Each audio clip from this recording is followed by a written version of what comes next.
buenos días. And thank you very much. Muchísimas gracias a todos por recibirme aquí hoy y por tomar el tiempo en sus días tan ocupados. Yo sé que es muy difícil realmente poder comprometerse a asistir a algo así. Muchas gracias por haberlo hecho, por estar aquí en mi presentación hoy. Rápidamente quiero dar las gracias a Jorge González, a Adriana Díaz, también los organizadores del evento del día de hoy, por haberme invitado a compartir parte de mi trabajo hoy. Me emociona sobremanera estar aquí. He escuchado grandes cosas de lo que se está haciendo aquí y estoy a la expectativa entonces de que mi presentación encaje muy bien en responder a algunos de los riesgos y adversidades reales que los jóvenes enfrentan hoy. Esto lo discutimos ayer. Familias fragmentadas o divididas, comunidades violentas, condiciones desafiantes socioeconómicas en aumento, preocupaciones de salud mental, pero formas en que los jóvenes responderán a estas situaciones en ausencia de buen respaldo significativo, la automitigación, el autodaño, participar en conductas violentas, y espero que parte de lo que comparta yo con ustedes responda a lo que ustedes mismos están haciendo y crear un puente de ver los riesgos a ver de qué forma podemos brindar apoyo a los jóvenes de maneras significativas y afectivas, tomando de nuestro conocimiento pasado y presente. Lo que habré de compartir con ustedes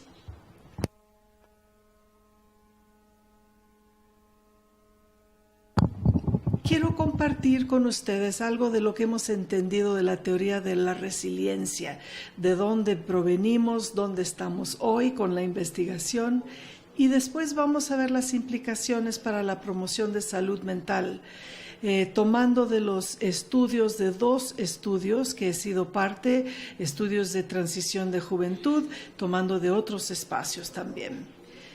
Empezando con el origen, volumen Felipe.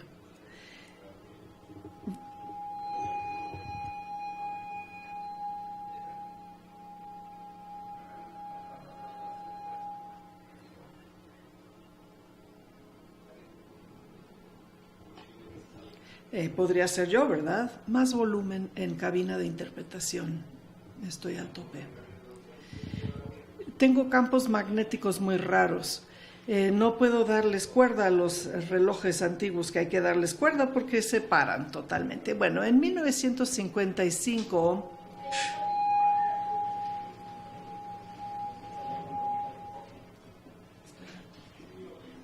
Estoy al tope de volumen.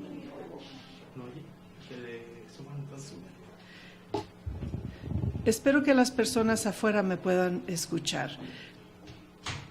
Cuando empezamos con un estudio longitudinal en la isla de Kauai, en Hawái, este estudio, junto con otros estudios originales de resiliencia, demostraron que aun cuando los jóvenes manifiestan resultados negativos en cuanto a la salud mental y física, su participación social y más, cuando se les exponía a ciertos entornos, en el Winton-Smith estudio, el 58% de los jóvenes del estudio sí se convirtieron en adultos confiables, con autoconfianza y bien desarrollados pese a sus experiencias. En este estudio, junto con otros estudios sobre la resiliencia, se dio lugar al término de resiliencia.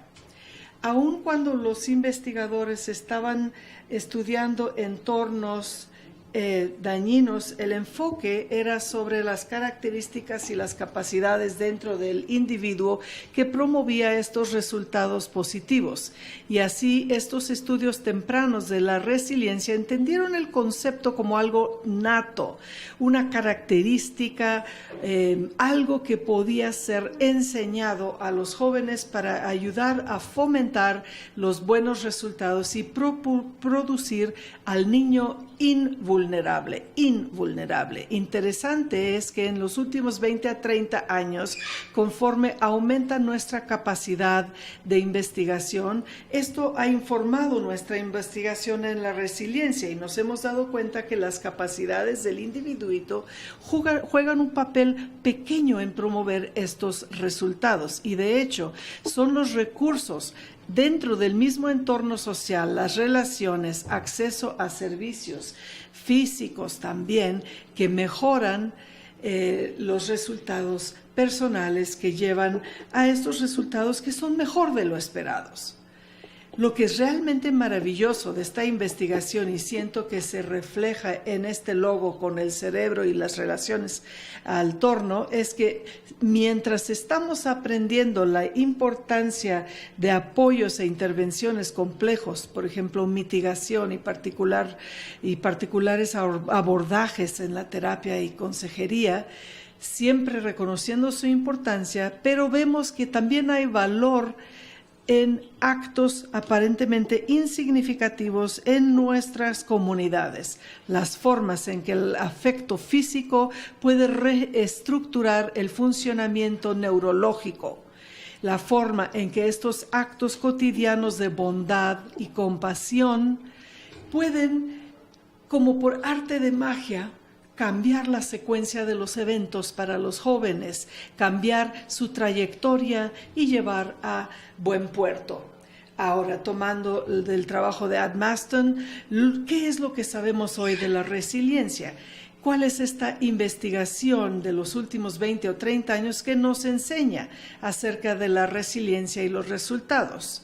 Voy a hablar con literatura que dos colegas y su servidora compilamos. Vimos investigación de 2015 al 2017. Los objetivos de la revisión describen la comprensión actual de la resiliencia a lo largo de la vida, identifican indicadores comunes y consensuales de la resiliencia en las etapas elementales y en las culturas y contextos, y también discutir las implicaciones para la promoción de la salud mental en la población.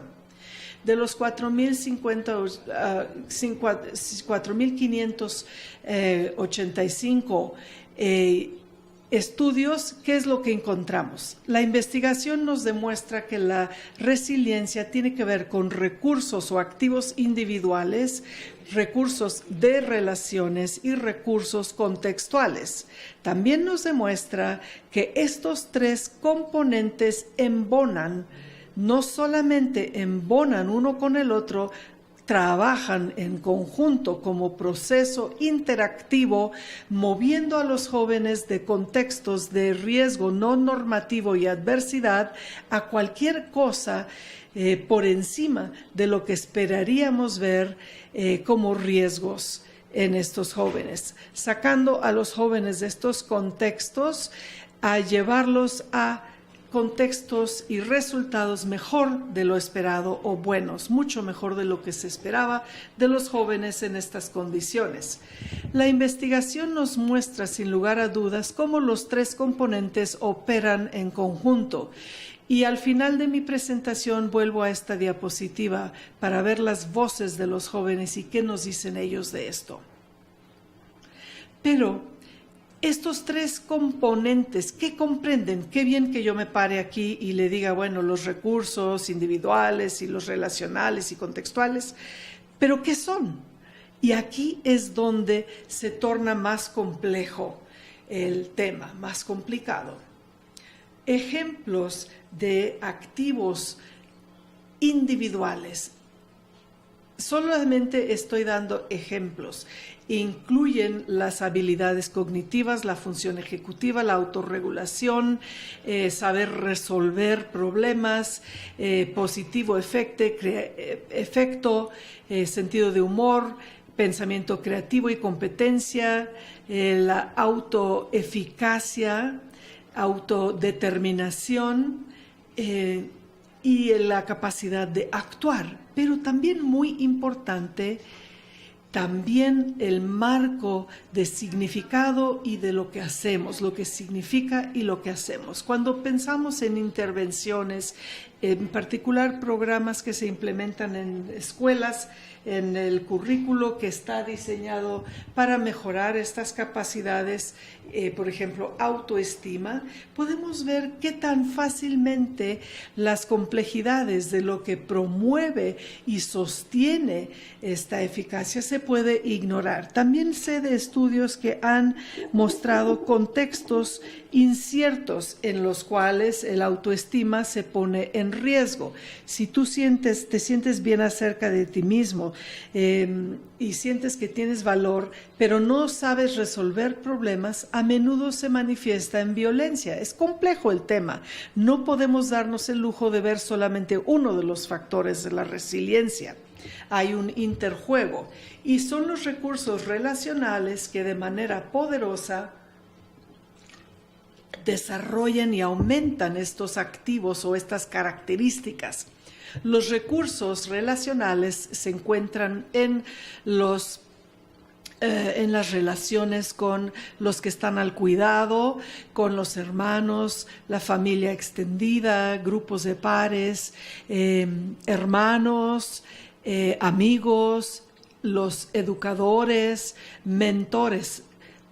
A menudo nos olvidamos de que los mentores pueden ser adultos de la comunidad o maestros que pueden fungir como mentores sociales, como el apoyo profesional, psiquiatras, doctores familiares, médicos, trabajadores sociales, pero también las personas con quienes tenemos contacto, el dueño de la tienda Oxxo de la esquina, por ejemplo, el encargado.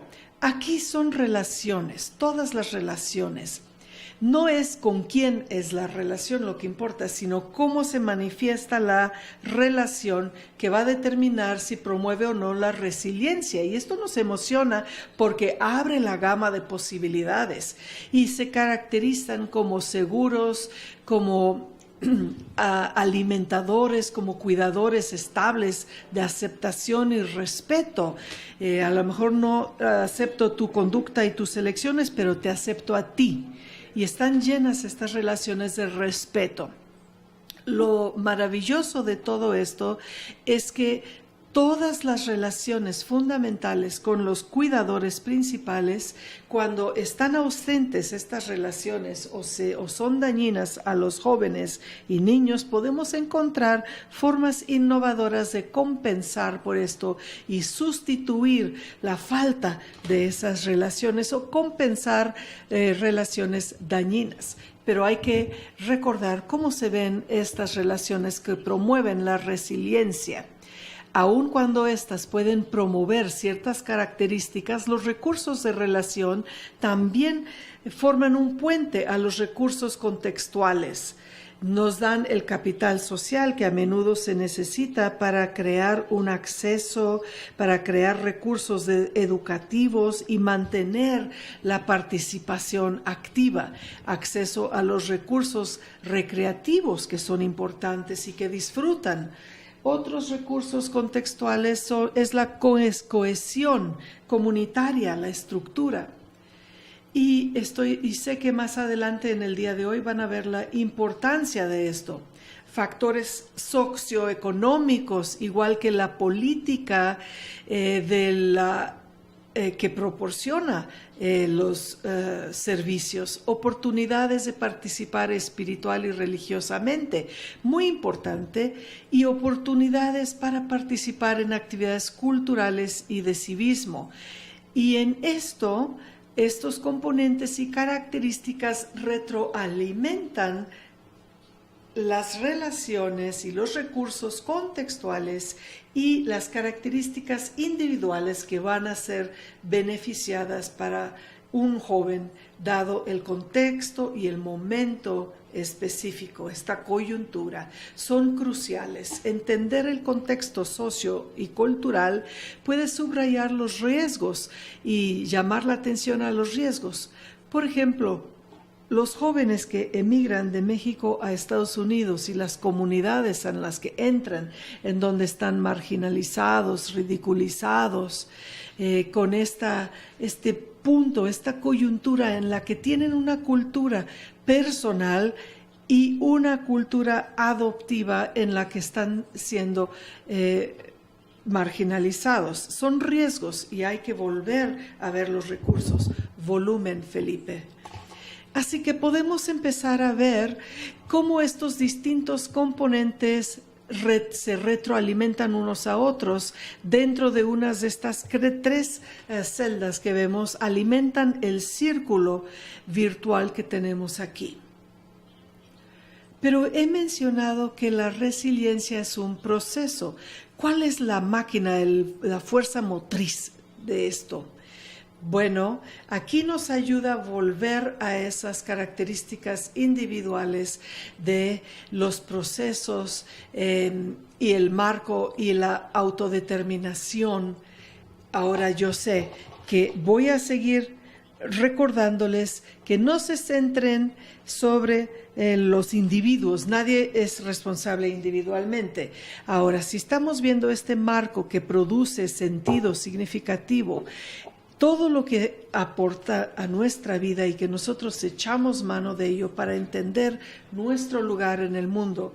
Y es ese mismo marco que forma las maneras en que día con día nosotros participamos en un proceso de producir significado para entender nuestras interacciones, si nos estamos encontrando con alguien, en qué contexto social nos encontramos, cuál es la conducta apropiada, si alguien me mira de cierta forma, cómo he de interpretarlo y cómo he de responder.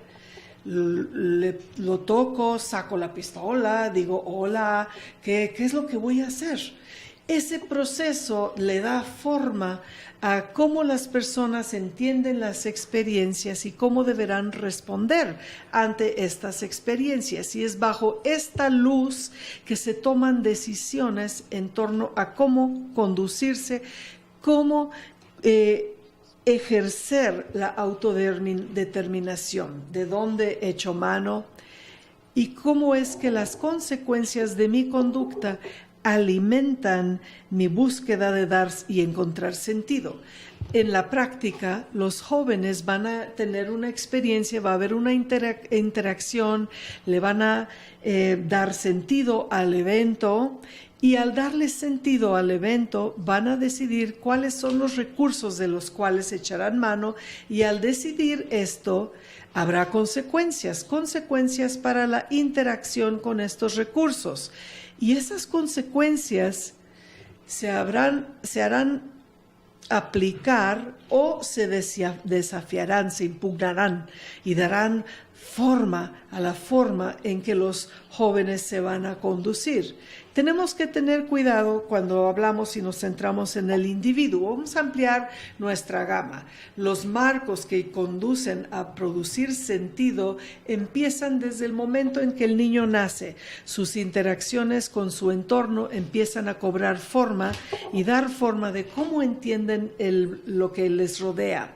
Conforme crece su mundo social, estas experiencias se amplían y conforme se amplían, ese marco o recibe apoyo y se desarrolla o se ve retado. Ahora, pensemos en un joven que viene de un hogar muy difícil, unas circunstancias muy difíciles y quizás de una comunidad con una narrativa en la comunidad de que la gente de este lugar no sirve para nada, son un lastre a la sociedad. Así que si el joven se percibe así, usted agota nuestros recursos, son una molestia, esa persona, ese joven va a la escuela ya con esa mentalidad Y para este momento ya va a tener algunas características interesantes de conducta. Y entonces los maestros responden, tú no sirves para nada, nunca vas a hacer nada, no lograrás nada. Todo esto le da más fuerza a el marco, que le da sentido. Pero ¿qué sucede cuando esa persona, ese joven, se comporta mal en el salón de clases o en algún otro lado y alguien, un policía, el maestro, una tía, alguien voltea y le dice, tú eres mejor que esto, tú puedes mejor? Pensemos en la situación. ¿Qué es lo que realmente estaba pasando hoy? ¿Tienes alguna explicación del por qué la persona te miró feo? ¿Puedes pensar de diferentes formas en que podías haber respondido? ¿Por qué no probar esto la próxima vez? Quizás funciona, quizás no. Todos fracasamos, todos cometemos errores, pero ¿por qué no hacer una prueba haciendo algo diferente, un abordaje distinto? A lo mejor mejora la situación, quizás no, pero vamos a ver las opciones y alternativas. Y de esa manera encontramos formas de desafiar, de volver a darle la vuelta y redirigir la trayectoria de este jovencito o jovencita. Y ya se me olvidó dónde estaba. Bien, lo importante de los marcos que dan sentido y estos procesos es el hecho de que están formados por las interacciones sociales. Cuando vemos a un joven paciente en nuestras oficinas y vemos cuáles han sido sus experiencias de vida y cómo se han manifestado cuando identifican los síntomas de su experiencia de vida, nos ayuda a entender que esos síntomas vienen no solo de adentro del individuo, es de su ADN y de su biología, pero que se amplifican mediante las interacciones sociales. Cuando este joven o niño ha tenido que lidiar con ciertas estrategias para manejar su situación. Otra cosa que impacta es la cultura. Dentro de ciertos contextos, no solamente con cultura general, pero la cultura de un barrio, de una comunidad. ¿Cuál es la cultura que le está enseñando algo al niño de qué está bien, qué es aceptable, qué se permite, qué enseña la cultura local? ¿Cómo trabajar con esa cultura? No podemos nomás señalar y decir, eso está mal. Hay que encontrar formas de compensar y reestructurar esa cultura, pero también la cultura tradicional. Cada día aprendemos más que hay que saber de dónde vienen los jóvenes, de hace generaciones, de dónde provienes, el legado de tu gente, el legado fuerte, bueno de tu gente. Muchos jóvenes lo conocen y lo reflejan en sus pequeñas prácticas culturales cotidianas y esto mejora los resultados finales. Una vez más, ¿cómo es que los jóvenes se encuentran situados cuando su cultura tradicional se ve desafiada? Como en las comunidades que tienen experiencias colectivas de marginalización, de violencia, colectivamente como comunidad, la comunidad se siente abandonado, marginalizado. ¿Cómo podemos cambiar esa narrativa? Y quiero compartir algo de esto con ustedes. ¿Cuáles son las implicaciones para la práctica de la promoción de salud mental? Me detengo porque quiero compartir con ustedes algo de lo que hemos encontrado en el estudio de transición de la juventud. Es un estudio longitudinal entre 2009 y 2016 en Nueva Zelanda, en todo el país, 2 islas que comprende el país, con 1,366 jóvenes, 593 de ellos fueron el grupo de uso de servicios y el criterio de selección era 6 meses antes de participar en el estudio. Estos jóvenes estaban ya utilizando por lo menos 2 de los servicios ofrecidos. Teníamos un grupo de comparación demográfica y con 6 meses de antelación al estudio no estando participando en alguno de los servicios ofrecidos. Un estudio longitudinal y teníamos 3 puntos de inflexión, 3 puntos de recabación de datos, una vez cada 12 meses, y se recabó información cuantitativa de ambos grupos. Usamos solamente el grupo que estaba llevando a cabo el servicio.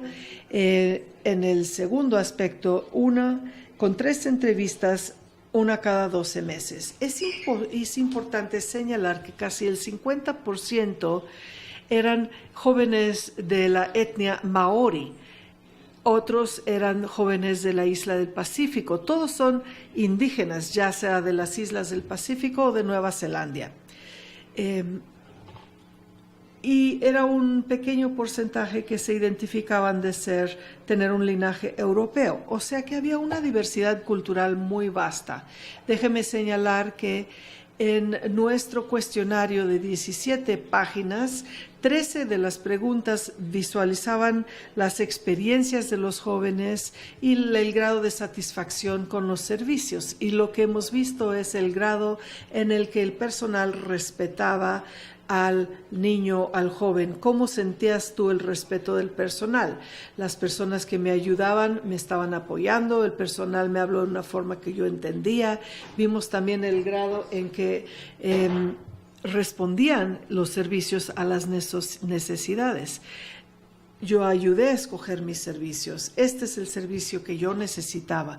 Teóricamente, se trata de las relaciones que promueven resiliencia y que se caracterizan de forma en que hemos señalado en la diapositiva anterior. Y claro, estas relaciones comprometidas, personales, de respeto, el respeto es medular. Y tienen ciertas habilidades también, ya las empiezan a poseer. Al participar con jóvenes, se mejoró cuando el personal también era joven y también las habilidades mejoró. Una de las preguntas era, obtuvo la respuesta: ahora estoy mejor capacitado para manejar las cosas cuando me va mal. Vamos a pasar rápidamente por esta diapositiva. Un componente de análisis de los datos. Dentro del contexto vimos el riesgo contextual igual la resiliencia de las personas. El cuestionario refleja los aspectos de resiliencia, al igual que la cantidad de servicios que se habían ofrecido. La pregunta: ¿qué servicios has recibido? ¿Cuáles son? Y ahora la experiencia de los jóvenes también en 2 de los servicios. Estamos viendo la satisfacción del usuario en 2 servicios positivos.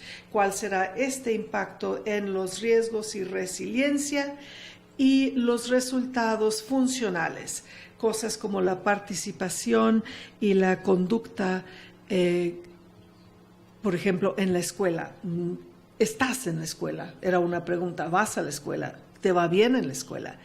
En lo que me voy a centrar ahora es esto.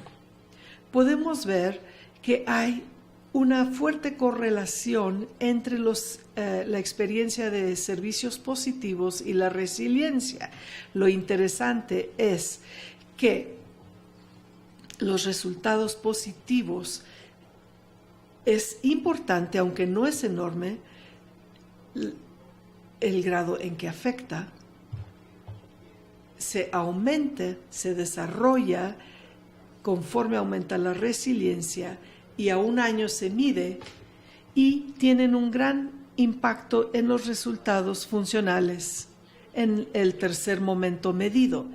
Podemos tomar de información cualitativa y paso rápidamente, todo se está publicando. Lo que nos dicen los jóvenes es: cuando los proveedores de servicios llegan hasta donde ellos están, entienden su percepción de víctimas del riesgo y los desafíos, y cuando entienden lo que nosotros estamos enfrentando, se mejoran los recursos de resiliencia. Las relaciones informales, mejoran acceso a información y relaciones, pero también sus propias habilidades para resolver problemas se ven mejoradas. Cuando esto sucede, ellos pueden sobrellevar el impacto del suministro de servicio formal se lo pueden llevar una vez que dejan de asistir a los servicios. Y esto lo hemos visto con el tiempo, cuando les preguntamos, 3 años después, en un contexto global en donde nuestra industria de servicio tiene limitantes financieras y está sobrecargada, este es un hallazgo muy positivo. ¿Cómo podemos hacer que nuestros recursos lleguen más allá de lo básico? Ahora, para enfatizar esto, la información del primer momento de información dice que cuando están trabajando en una agencia de jóvenes, se mejora si los trabajadores también son jóvenes, y esto quiero llevarlo a otro nivel.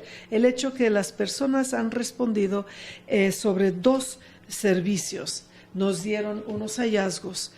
Por ejemplo, el suministro colaborativo de servicios múltiples. Tomamos un muestreo de jóvenes que usaban el servicio, los dividimos en personas que tenían 2 experiencias negativas del uso del servicio. Por ejemplo, que decían, ninguno de los que han trabajado conmigo me ha tratado bien. Y luego el segundo grupo, los que tenían una experiencia buena y una experiencia mala, y el tercer grupo, los que tenían 2 experiencias buenas con el uso de servicio. Y luego lo comparamos con el grupo de comparación que no usaban servicios. Vimos sus calificaciones de riesgo en el tercer momento, y sin que nos sorprendiera, vimos que había una diferencia estadísticamente diferente entre los distintos grupos. Luego vimos la resiliencia en el tercer momento, y aun cuando había una diferencia importante entre la resiliencia, cuando eran 2 experiencias de usuario de servicio negativas, una buena y una mala, y 2 experiencias positivas, lo que nos emocionó sobremanera es que no había diferencia estadísticamente distinta entre las personas que tenían 2 usos positivos en el tiempo 1 y el grupo de comparación. Esto nos habla del poder de que los servicios embonen y trabajen unos con otros. Justicia, salud mental, educación, todo de la mano. Cuando trabajamos colaborativamente, somos más fuertes, como dice nuestro logo. Esto conlleva a optimismo y un sentido de que pueden tener oportunidades en la vida. Qué poderosa esta mentalidad, poder enfrentar con positivismo el riesgo. Y aun cuando está implícito en los hallazgos, que nos incumbe responder a las necesidades de los jóvenes de forma relacional, involucrarlos en las decisiones en torno al manejo de su caso, y en cuanto al suministro de servicios, también es importante involucrar a otros proveedores de servicios y sus comunidades. ¿Cómo voy de tiempo? 20 minutos. Bien.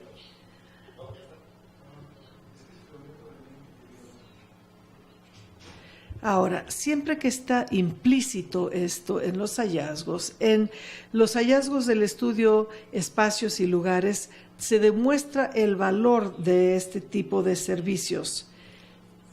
Este estudio es mi predilecto. Ahora, Spaces y Places, Espacios y Lugares, es un estudio que se llevó a cabo en 3 sitios en Canadá. Uno en Nova Scotia y otro en Labrador. Aquí tenemos Canadá, el área circulada en rojo es Newfoundland, es parte del norte oficial de Canadá. Es un país enorme, Canadá. Oficialmente es parte del norte de Canadá. Y en Labrador trabajamos en 2 comunidades costeras, una en el norte y otra en el sur. Son comunidades remotas que hay que llegar por avión, no hay caminos. Y una tercera comunidad en la isla Escalzoni, en la provincia de Nova Scotia. Unamagi es el nombre indígena de esta isla, y luego fuimos directamente a la comunidad de Escalzoni. Las 3 comunidades trabajamos con jóvenes indígenas.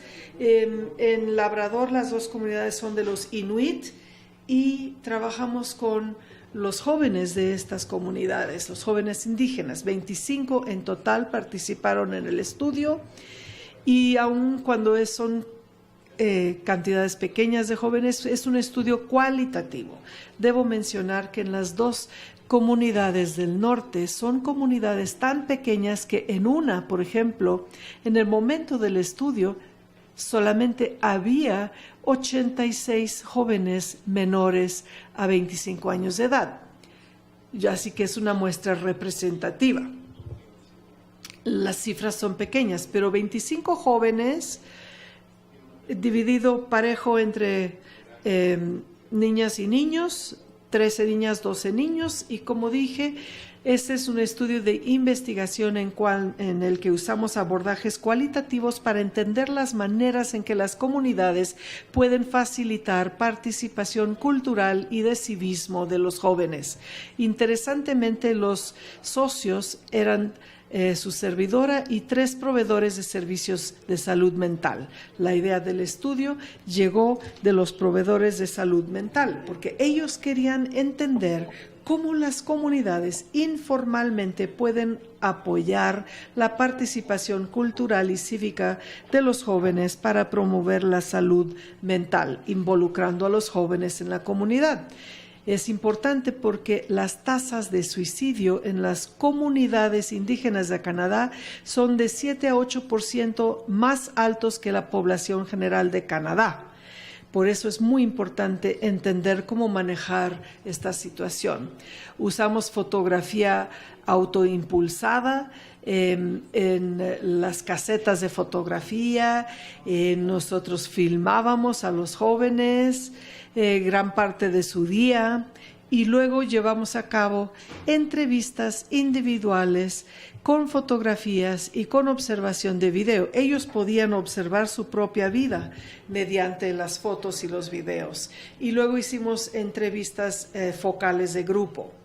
Lo importante es que los jóvenes mismos analizaron la información usando análisis temático, les dimos talleres para hacerlo y pudieron participar ampliamente en compartir los hallazgos, se presentaron en conferencias internacionales, participaron en producir documentos de política y compartieron hallazgos en sus comunidades mediante distintos proyectos como el que vemos en pantalla.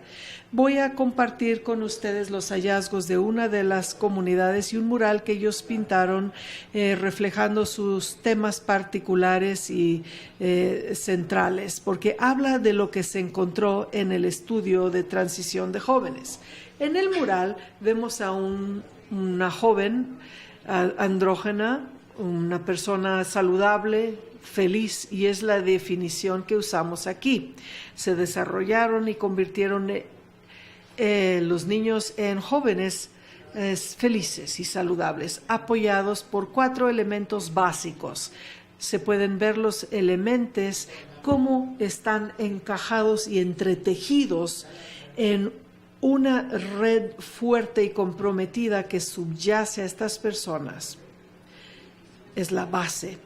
Los recursos incluyen la familia, pero lo interesante es que limitaron la discusión de la familia a hermanos y a padres en principio, pero ellos lo ampliaron a otros adultos, no solamente a abuelos, sino incluyeron en familia amistades y otras personas en la comunidad que apoyan. Así que literalmente el dueño de la tiendita, de la esquina, el equivalente a un Oxxo, digamos.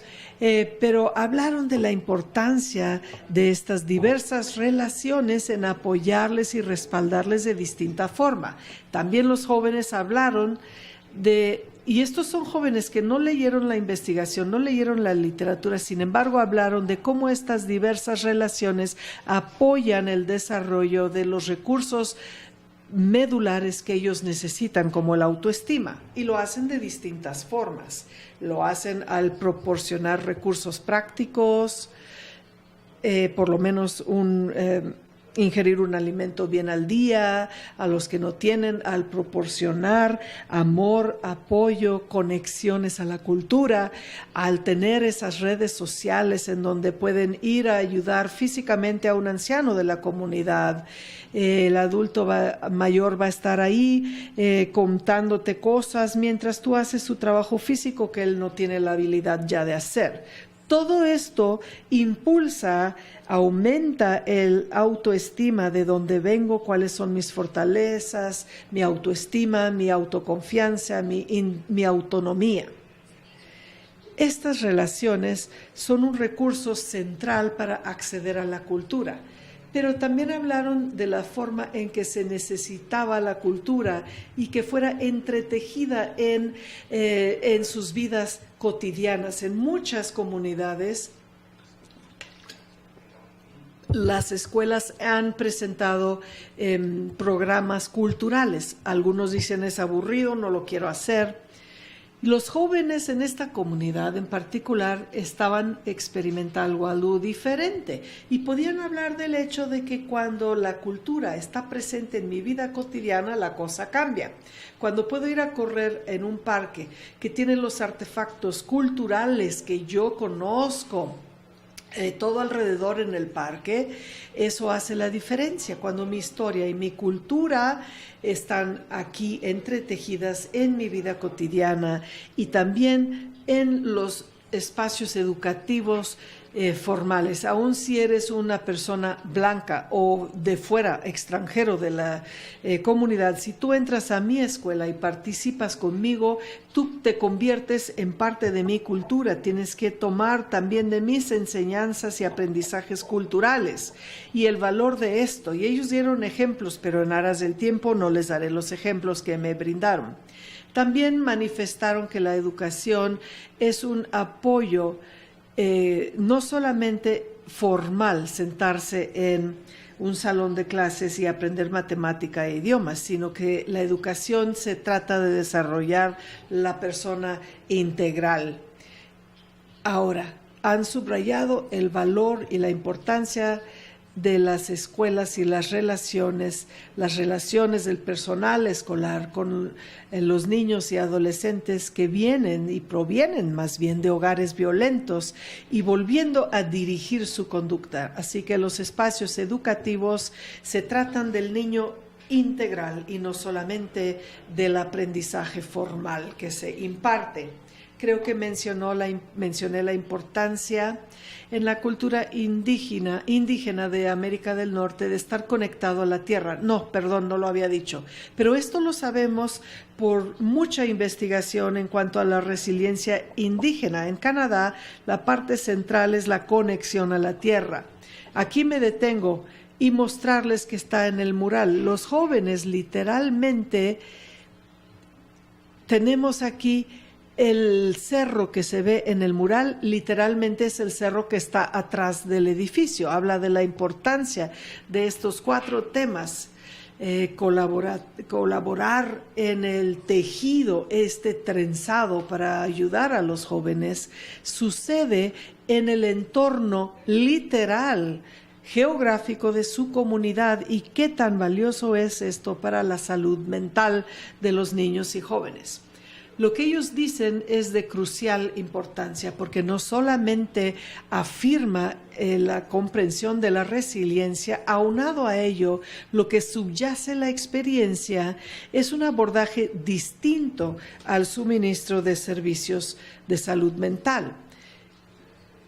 Se cambió el modelo de provisión de servicio a uno que se centra en el individuo y ahora es uno que se centra en el desarrollo comunitario.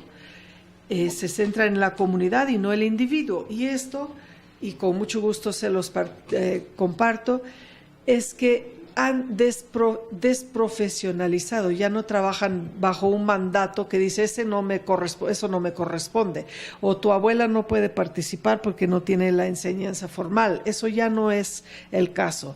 Las limítrofes son fluidas, no rígidas.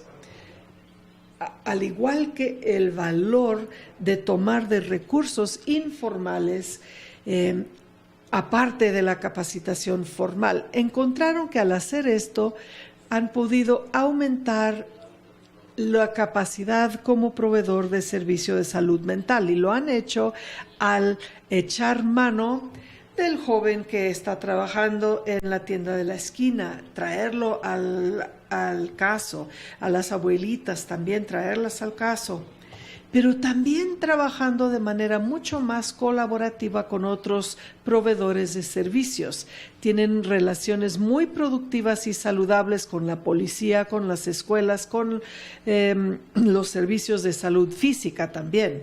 Al lograr esto, se han dado cuenta que el suministro de servicio se amplía mucho más, y es como una red que se tira para pescar, en donde hay una fuerte red intersectorial, intergeneracional, con todos los miembros de la comunidad, que proporciona recursos importantes, que alivia el trabajo de las familias, nada más, creando capacidades entre las familias para apoyarse unos a otros, al igual que los vecinos, y al escuchar y reducir ese estrés, impactando poderosamente en temas como la ansiedad, depresión. No se han eliminado. Existen en la comunidad estos aspectos, pero el suministro de servicios de salud cuenta con recursos ayudando a sus clientes a manejarlo con éxito, manejar estos desafíos de salud mental. Todo esto ya lo he mencionado. Vamos a las conclusiones y pregunto cuánto tiempo me queda. 5 minutos. Muy bien.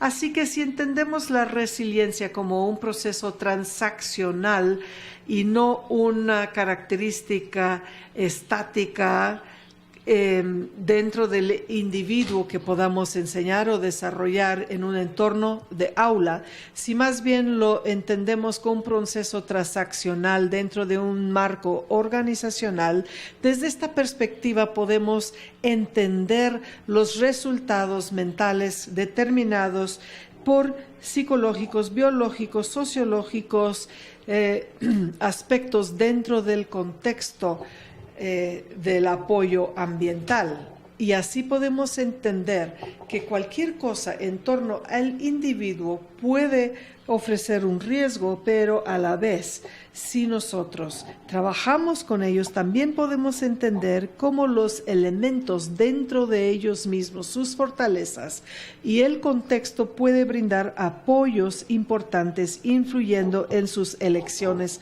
conductuales.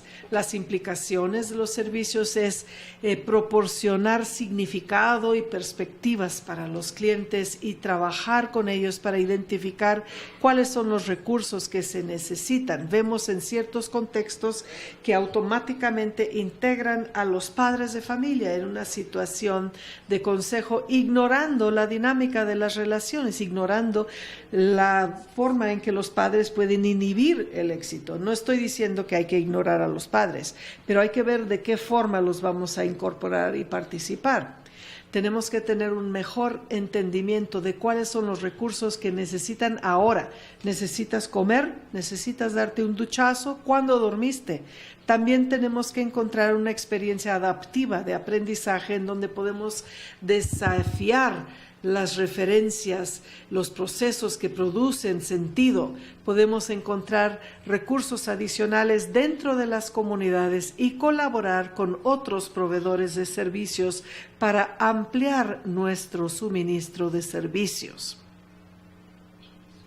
Y de esta forma podemos aumentar los recursos de la resiliencia, y al hacer esto una vez cuando ya no estemos en las vidas de nuestros clientes, los ciclos, los marcos, los círculos benéficos virtuosos pueden seguir fuera de la circunstancia. Cuando integramos el suministro de servicio, estamos ampliando lo que ellos van a aprender para sus vidas, pero también hay implicaciones para participar en el desarrollo comunitario.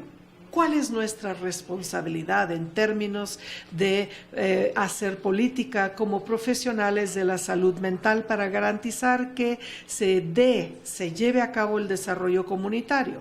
También hay fuertes implicaciones para la integración de políticas. ¿Cómo podemos influir en posturas para influir en la política y asignar recursos relacionados? Y ahora me detengo. Muchísimas gracias por su fina atención.